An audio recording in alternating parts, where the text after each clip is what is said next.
Bien. Siéntanse en la libertad de interrumpirme en cualquier momento, si es que desean, digamos, hacer alguna consulta, ahondar algún comentario. De todas formas, es un webinar un poco corto, ¿no? En el cual vamos a hablar nosotros acerca de uno de los procesos importantes dentro de lo que es la producción de agua, ¿no? Porque esta sería la materia prima con la cual nosotros alimentamos a los calderos y sobre la cual vamos a hacer la producción de vapor, ¿no? Importante, en la cual vamos a conversar en el curso especializado de esta semana. Entonces, complementando aquella parte, vamos a hablar de lo que significa el ablandamiento del agua, ¿no? Sin más preámbulos, entraremos en materia. El ablandamiento del agua, sí, consiste en hacer pasar una corriente de agua cruda a través de una columna que contiene resina de intercambio iónico, con el objetivo de intercambiar iones de calcio y magnesio, que nosotros llamamos dureza total, sí, muchas veces hierro, aluminio y bario, por sodio, que es mucho más soluble y está presente en la resina. Estas resinas que están fabricadas contienen sitios activos con carga electrostática positiva o negativa, neutralizada por un ion de carga opuesta, y en este sitio es donde se da la reacción de intercambio iónico. Podemos ver aquí una matriz, ¿sí? Donde el intercambio iónico se da en la matriz R. Podemos decir que tiene enlazado al ion sodio, ¿sí? Que al contacto con el calcio en un medio acuoso, tiene como resultado una retención de los iones de calcio, ¿sí? Y liberación de los iones de sodio también en un medio acuoso, ¿no? Entonces, este intercambio se da mediante una disolución que contacta la matriz que ya habíamos hablado, que es en este caso la resina. Podemos ver aquí el mismo intercambio de ablandamiento, ¿no? Pero en una gráfica, digamos, un poco más explícita, ¿sí? Tenemos lo que es la dureza, que tiene contacto con la resina que tiene ligada a los iones de sodio, ¿sí? Automáticamente retiene los iones de calcio y libera los iones de las sales de sodio hasta un punto donde esta resina se llega a saturar, ¿no? Aquí una representación simplificada, mucho más explícita, donde vemos que la resina tiene iones de sodio, automáticamente retiene iones de calcio, sí, y libera iones de sodio hacia la fuente que nosotros queremos ablandar. Entonces, este proceso de intercambio iónico, sí, es lo que nosotros llamamos ablandamiento. Conceptualmente, el ablandamiento no reduce la cantidad de lo que nosotros llamamos sólidos totales disueltos o conductividad electrolítica, que significa la cantidad total de sales que contiene una fuente de agua, ¿sí? Lo único que hace es intercambiar uno a uno, ¿sí? En este caso, dos iones o dos esferas ligadas de sodio, dos zeolitas, hacen contacto con un calcio más 2, los retienen y se libera, digamos, el ion de sodio de cada una, ¿no? Entonces significa que cada una de estas, vamos a cambiar, cada una de estas esferas, ¿sí? Que nosotros llamamos zeolitas, hace un intercambio único. Pero en el volumen total, en la cantidad de carga en cuanto a sales, ¿sí? O sólidos totales disueltos, vamos a tener la misma cantidad en el efluente final, en el efluente final, ¿no? Vamos a tener, si tenemos una conductividad de 2000, a la salida vamos a tener conductividad de 2000 también, porque no hace una retención, lo único que hace es un intercambio, es un intercambiador iónico. La resina de intercambio iónico se fabrica por polimerización de suspensión que utiliza estireno y dibilbenceno. ¿Por qué? Porque tiene características como insolubilidad, el tamaño de la esfera se mide en mesh. Sí, esta es la unidad de medida de las esferas. De acuerdo a la granulometría que ustedes decidan, no se puede comprar esta resina de distintos de 16 a 50 mesh. Es muy resistente a la fractura y el sitio activo tiene que estar permanentemente ligado a la esfera. Bueno, decíamos que se fabrica por polimerización de suspensión que utiliza estireno y dibilbenceno, ¿no? Estas son las esferas de este color Esa es la característica de la resina de intercambio iónico. Hablábamos de la finalidad. La finalidad es que recibe los iones de calcio y magnesio, ¿sí? Tiene contacto con la resina y libera los iones de sodio, ¿no?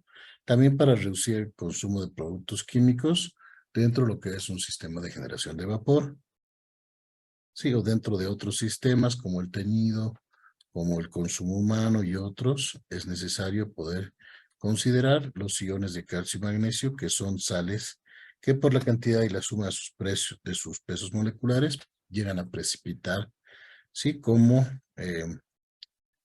carbonato de calcio e hidróxido de magnesio, ¿no? ¿Cuáles son las partes de este equipo? Para que ustedes puedan considerar un ablandador, vamos a ver las partes, que es el ingreso. Tenemos el distribuidor, ¿sí? Que hace que es como una ducha, que hace que se ocupe todo el lecho. De hecho, el lecho, que es la cantidad de resina, ¿no? Lo que nosotros veíamos. Estas de acá abajo, entonces, estas son toberas, ¿sí? Y lo que hacen es no permitir que la resina salga del filtro, ¿no? De la carcasa que lo contiene. Ahora, tiene un segundo distribuidor, ¿sí? Que proviene de este tanque de salmuera y este sistema de salmuera, ¿no? Y tiene la salida de sodio. ¿Por qué nosotros debemos ablandar? Por reducir el consumo, por reducir el costo operacional, ¿sí? La reducción de pérdida de producción, aumenta el nivel de seguridad y levanta la calidad de producción. Sí, aquí tenemos una reacción de formación. Normalmente el bicarbonato de calcio, ante la acción del calor dentro de la caldera, sí, produce carbonato de calcio y este precipita formando depósitos e incrustaciones. Entonces esto torna menos soluble a temperaturas elevadas, ¿no? Es por eso que nosotros debemos ablandar y todas estas sales de dureza poderlas retener dentro del ablandador. Sí, todas estas sales de magnesio nosotros llamamos dureza total, como bicarbonato, sulfato de calcio, cloro de magnesio, sulfato de magnesio, ¿no? Vamos a retroceder un poco para ver hasta este punto, ¿sí? Una vez que se ha hecho el intercambio, este equilibrio es reversible. Significa que nosotros podemos volver a restaurar los iones de sodio. Para esto es que se tiene en el equipo este tanque de salmuera. ¿Sí? El tanque de salmuera tiene la finalidad de meter la salmuera al equipo, de introducirla, para que éste pueda restaurar con agua con sal, ya que el ciclo sodio, el agua con sal o la salmuera preparada, hace que los iones puedan restaurarse, recuperando su propiedad de realizar el intercambio iónico. Hay conceptos dentro de los equipos de sistema de generación de vapor, ¿sí? Ya que esta es la materia prima con la cual nosotros producimos vapor, ¿no?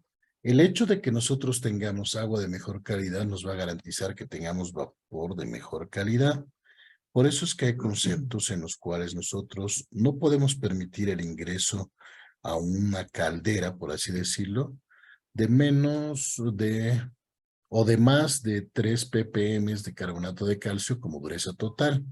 Si nosotros dejamos entrar más cantidad de dureza, vamos a tener conceptos o problemas que llamamos dureza temporal al interior o dureza permanente. ¿Qué quiere decir esto? Que cuando la dureza es numéricamente mayor a la suma de sus alcalinidades de carbonatos y bicarbonatos dentro del equipo, la cantidad de dureza que es su equivalente se llama dureza carbonatada o también dureza temporal, ¿sí?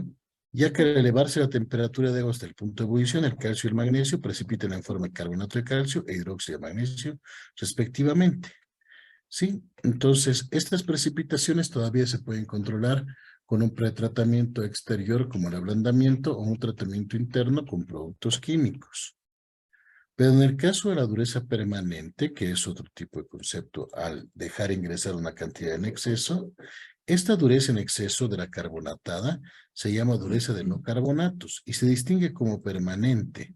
Sí, es decir, que no puede eliminarse por agitación térmica. Significa que nosotros dentro de este equipo podemos realizar la purga de buena manera y no vamos a eliminar esta dureza permanente que ya ha quedado ligada al equipo, ¿sí? En su interior, sino que para eso son necesarios procesos químicos para eliminarla y dentro de esto se puede mencionar el ablandamiento con cal soda o intercambiadores iónicos como ciertas resinas especiales.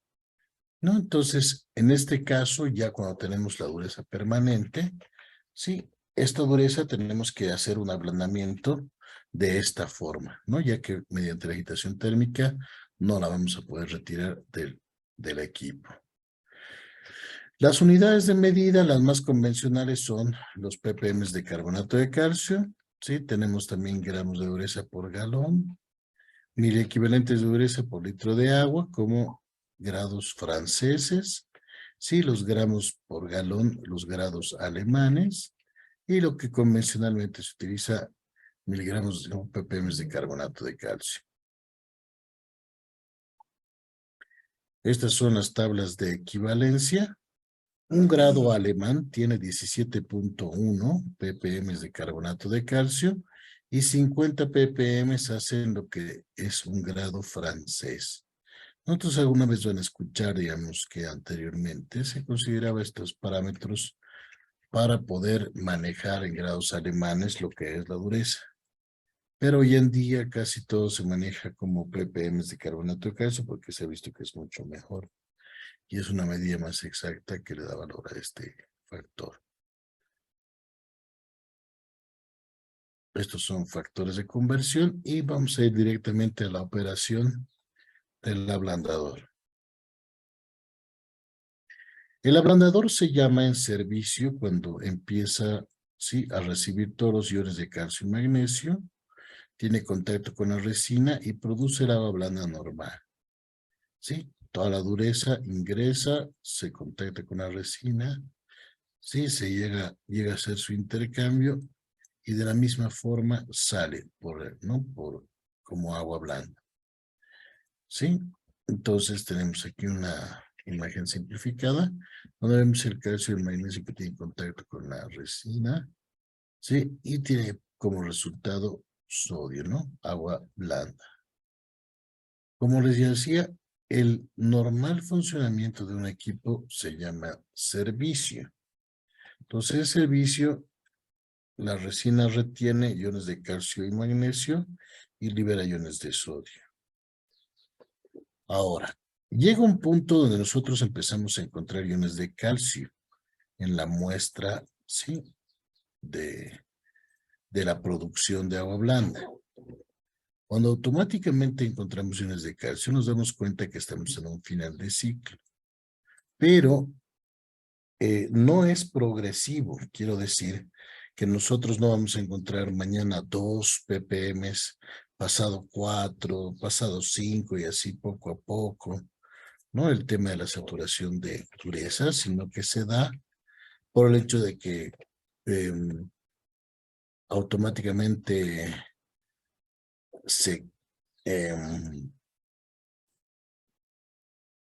todas las esferas han hecho su intercambio, entonces el sistema va a registrar de 0 a 1000, puede ser. Digamos que nosotros estamos hablando 1000 ppm de dureza, entonces no vamos a ir progresivamente 2, 4, 6 hasta llegar a 1000 al cabo de los días, ¿no? Sino simplemente en cuanto se llegue a saturar toda la resina, ¿no?, que lo hace de forma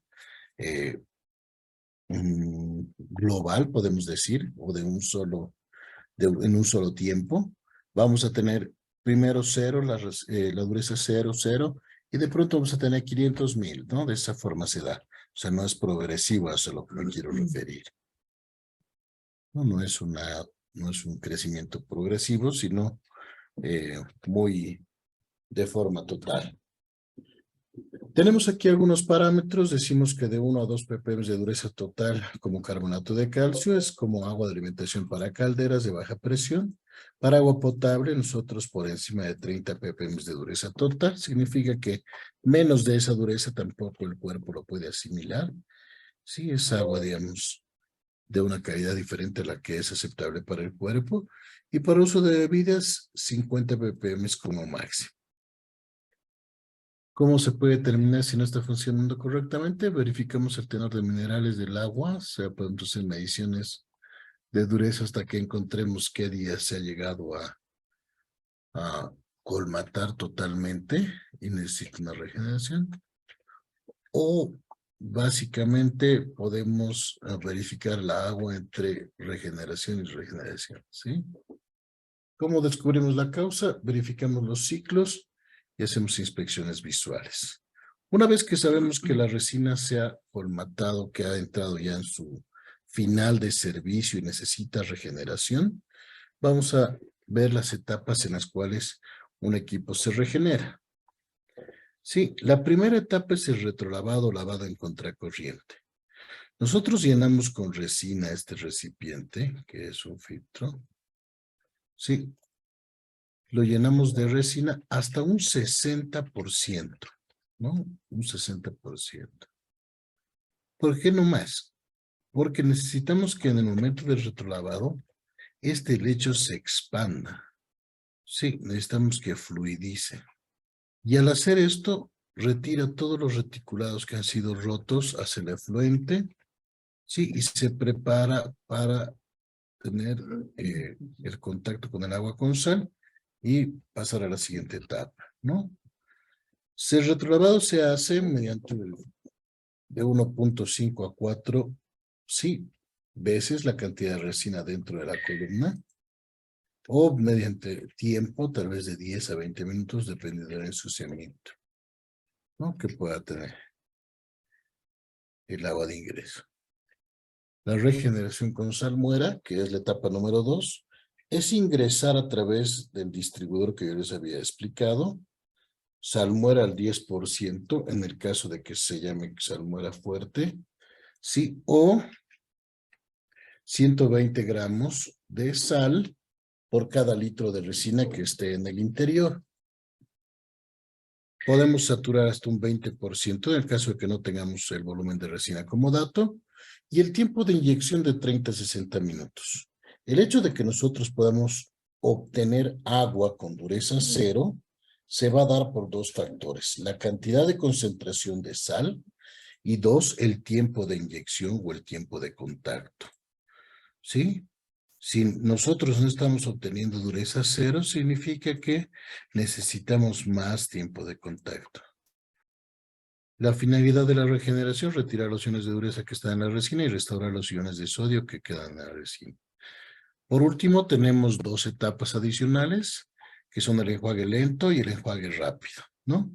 Habíamos visto que de 2.4 y habíamos dicho que son veces cantidad de la resina dentro de la columna, que significa BB, ¿sí?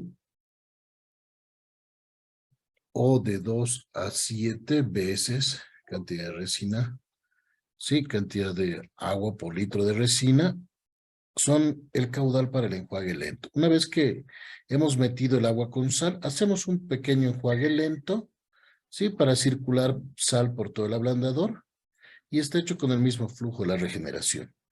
Y posteriormente lo que hacemos es un enjuague rápido, que tiene como objetivo remover el exceso de agua salada del ablandador. Podemos decir que teóricamente se utiliza 7 litros de agua por cada litro de resina, ¿sí? Que esté con dureza. Y este usa el mismo flujo que el ablandador en operación o en servicio normal. ¿Sí? Terminamos con inspecciones mecánicas al ablandador. Sí, tenemos que verificar su distribuidor, que no tenga aperturas, sí, que no esté dañado, sin obstrucción, sin corrosión y esté bien nivelado. Sí, tenemos otro tipo de distribuidores y toberas. Sí, elementos que tenemos que ver que son importantes para que no se nos fugue la resina, ¿no? Tenemos aquí, por ejemplo, un distribuidor mal diseñado. Sí, y aquí tenemos toberas igual muy dañadas. La profundidad del lecho, como les decía, sí, hasta el 60% del volumen del tanque para que se pueda fluidizar, ¿no? Es importante esto, es muy importante que pueda procederse de esa forma. ¿no? Y luego podemos ver algunos problemas que tengan, como circulación corta, canalizaciones, o un lecho desnivelado, que esté chueco el equipo y esta parte de resina no va a hacer su intercambio, ¿no? Vemos la resina, cómo se ve visualmente cuando está sana, y aquí podemos ver una contaminada, envenenada, ¿no? Con algún tipo de contaminante. Vamos a ver unas fotos. La resina limpia, en una foto de microscopio, se ve de esta forma, y la resina sucia, sí, con cúmulos de hierro. El hierro es un veneno para la resina, sí, la contamina y la aísla, no dejando que ésta haga sus intercambios. Entonces aquí podemos ver claramente cómo queda con cúmulo de hierro, ¿no? Y podemos ver aquí una resina limpia en 100X, y vemos aquí con cúmulo de hierro también una resina en 100X, ¿no? Totalmente aislada de su contacto que debe llevar con las sales, ¿no? Aquí vemos una resina al 2000X en microscopio, y automáticamente aquí vemos cómo el reticulado ya se quiebra, y el equipo, bueno, el producto queda totalmente ineficiente y no hace su intercambio por el hecho de que está aislada con el cúmulo de hierro. Técnicamente, eso sería todo lo que es el ablandamiento, ¿sí? Es un tema que, bueno, dentro eh, del caldero es importante por el hecho de que significa la materia prima con la cual nosotros producimos vapor, ¿no? Entonces, no sé si tienen alguna consulta, alguna pregunta o algún comentario al respecto. Buenas tardes, estimado ingeniero. Tenemos consultas que nos ha llegado al interno. Consulta en el tema de la dureza del agua. Eh, ¿Qué tipo de agua se requeriría para las industrias de alimentos? Gracias.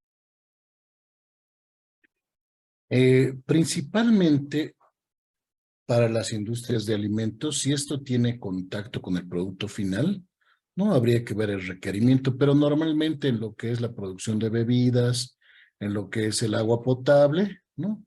Estamos, digamos, si nosotros llegamos a un ablandamiento de 30 ppm, entonces estamos dentro de la calidad esperada, ¿no?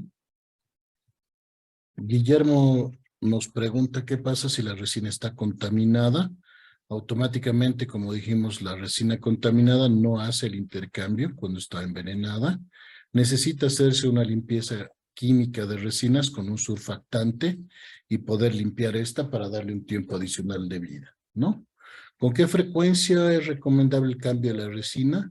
La resina normalmente por el fabricante viene con un tiempo de vida útil de 5 años, ¿no? Bien utilizados. Entonces, al cabo de estos 5 años, es necesario hacer una limpieza para darles un año más, o si es que no se tiene presupuesto para cambiarla, o caso contrario, si es que se tiene el presupuesto, cambiarla al cabo de los 5 años, ¿no? Al cabo de los 3 años, ya van a notar que automáticamente la eficiencia va bajando, la cantidad en volumen de agua que podía ablandar se reduce, ¿no? Hay otra pregunta que dice, paraguas de la producción petrolera con conductividad mayor a 20.000 microsiemens, ¿esto podría usarse como tratamiento preliminar? No. ¿Por qué? Porque lo único que va a hacer es intercambio iónico, ¿no? No va a reducir la conductividad. Entonces, para esto se necesita un equipo diferente, como un desionizador o una planta de ósmosis inversa que pueda retirar los iones, sí, como sólidos totales disueltos, ¿no? O conductividad electrolítica. No sé si tienen alguna consulta más. Sí, estamos recibiendo consultas también desde nuestro WhatsApp. Nos consultan el tema del ablandamiento. ¿En qué casos este tipo iones, bueno, el tema de, nos preguntan iones de hierro, si están presentes en el este, ¿no? En el agua, ¿cómo eliminarlos?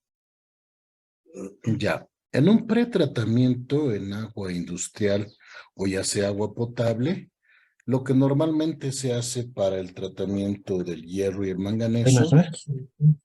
hay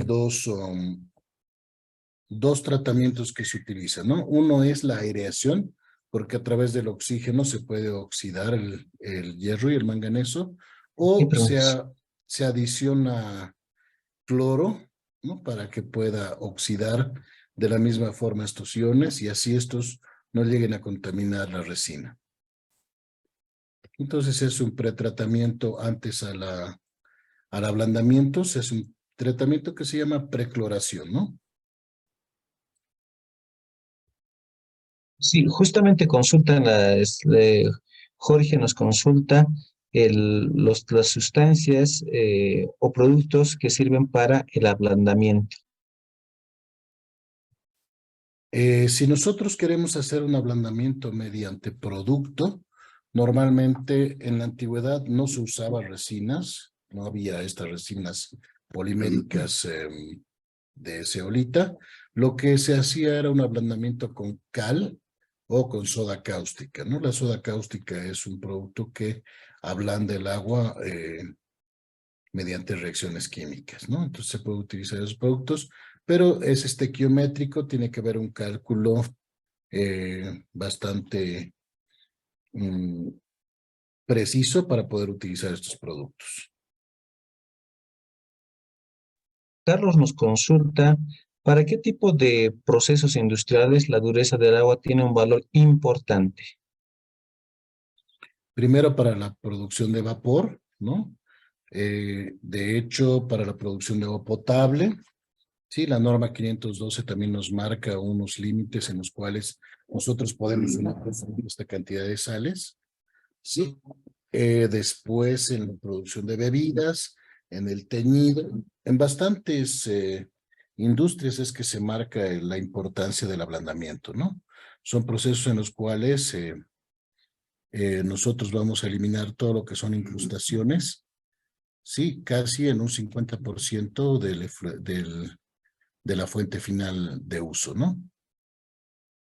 Tengo algunas preguntas también aquí. ¿Cómo influye el cloro en el ablandamiento? El cloro es un oxidante muy fuerte, ¿no? Por el hecho de que también llega a envenenar y dañar la resina, ¿no? Es necesario poner un sistema de decloración antes del ablandamiento, ¿no? Puede ser mediante una columna de carbón activado que declora y luego poder hacer pasar por las columnas de ablandamiento. Para uso enlatados, nos dice Guillermo qué parámetros de calidad se necesitan. En el tema de enlatados depende del producto porque el hecho de las sales puede cambiar, ¿no? El gusto del producto final. Entonces, esto depende del producto final, ¿no? En el cual se va a utilizar el agua de producción, sería en este caso, ¿no? Dentro del agua contaminada con altos contenidos de sólidos, ¿qué sólidos nomás pueden encontrarse dentro de la resina que puede absorber con facilidad? Estos sólidos totales. La resina no llega a absorber los sólidos totales. Sí, sí, esa es la pregunta. En todo caso, lo que hace es un intercambio iónico de unas sales por otras, ¿no? Entonces no llega a absorber los sólidos. Si son 2000, van a salir 2000, ¿no? Entonces no estamos retirando, sino haciendo un intercambio. ¿Cuánta sería la concentración de la salmuera para ablandar el habla? Perdón, ¿cuánto sería la concentración de salmuera para ablandar el agua? Nosotros utilizamos salmuera al 10%, normalmente cuando no se tiene el volumen de resina, sí, pero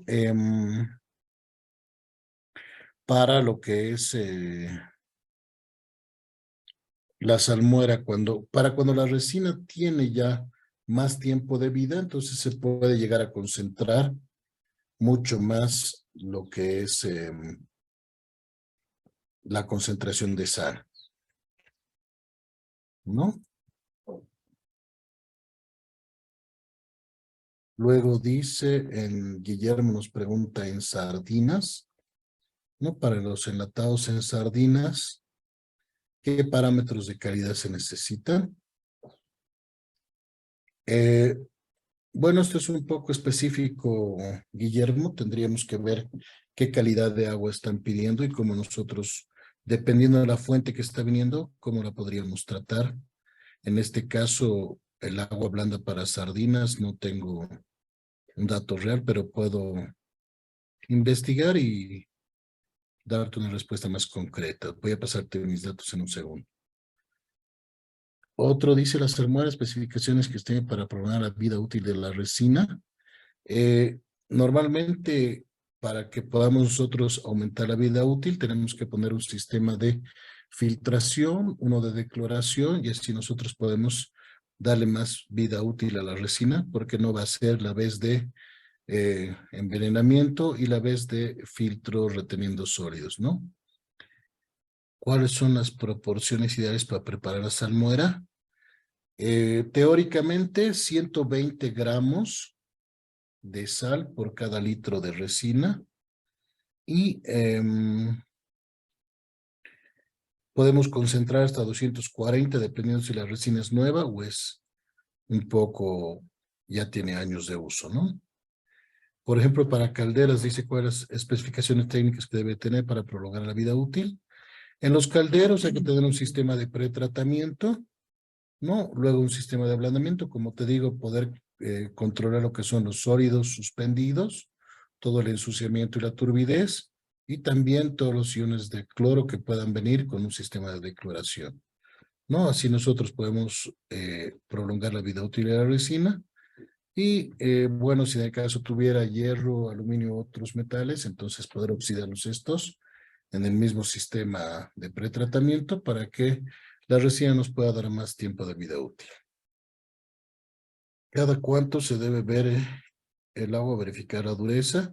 Normalmente, Guillermo, para analizar el tema de la dureza, los autocontroles se hacen en los calderos todos los días, dependiendo de la industria, ¿no? Todos los días se hace y el ablandador tiene ciclos fijos a un principio y al final de regeneración, ¿no? Entonces, si uno lo diseña para que este se regenere cada una semana, entonces cada semana hay que hacer el control que esté dentro de esto. Sí, Noelia, no estamos ahorita transmitiendo nada por la pantalla, solo estamos ya respondiendo a las preguntas. Cada 8 horas realizamos el ablandamiento. William nos dice que cada 8 horas realizamos el ablandamiento. Depende de si el ablandador es muy pequeño y está diseñado, si el fabricante lo ha diseñado para poder realizar, que realizamos el ablandamiento. No, el ablandamiento es continuo de acuerdo al volumen y al caudal que debe estar diseñado el equipo, ¿no? No se puede hacer en intervalos, digamos, a no ser que tu consumo también sea en intervalos. Bueno, como ven, existe mucha tela por cortar, por así decirlo, ¿no? Respecto a este tema. De todas formas, hay el curso especializado, sí, de lo que es tratamiento de aguas industriales y también pretratamientos en la producción de agua para calderos, y en la parte de calderos también vamos a ver todo lo que es el tema de tratamiento de agua, ¿no? Entonces, básicamente yo creo que ahí podemos ahondar mucho más estos temas específicos, ¿no? Entonces yo, ingeniero, le agradezco mucho por la oportunidad de poder conversar sobre esta importancia del ablandamiento, tanto en la producción como en los sistemas de generación de vapor, ¿no? Cualquier otra duda, pues, pueden mandar sus consultas y con todo gusto, todo el apoyo necesario a través de Pachabó les vamos a tratar de responder todo lo que se pueda. Muchas gracias, estimado ingeniero Grover Aramayo. Creo que todas las consultas han sido respondidas, ha sido un tema muy interesante. Y bueno,